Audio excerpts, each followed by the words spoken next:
attention, son. This is for your own good. Sometimes while riding a metro bus around LA, I wonder why a certain street has the name it has.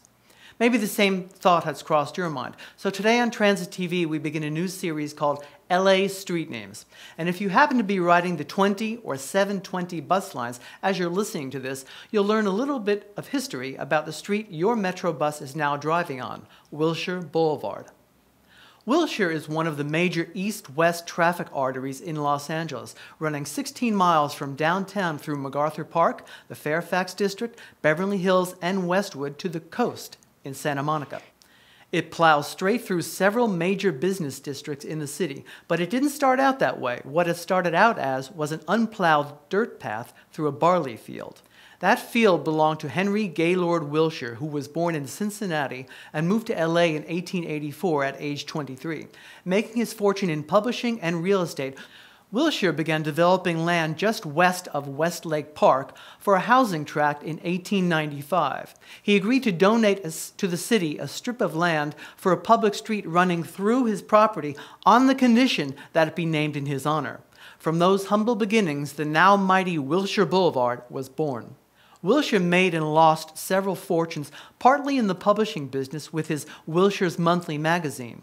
He was a committed socialist who busied himself running for political office in America and abroad. He authored several political pamphlets and books, including one titled Socialism Inevitable. Wilshire left California for a time after being arrested for public speaking in a park, but he eventually returned to LA.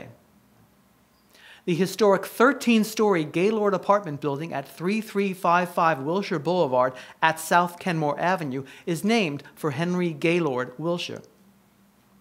Built in 1924, originally as a posh hotel in an Italian Renaissance style, it stood across the boulevard from the luxurious Ambassador Hotel and trendy Coconut Grove nightclub. Wilshire himself died in 1927, 3 years after the opening of the hotel named in his honor. Sadly, he had lost most of his fortune and died penniless. If you'd like to learn more about Mr. Wilshire or the boulevard that bears his name, there are several good books on the subject at your local library. I'm the Transit TV teacher, Justin Vyor. And now it's time for Extra Credit.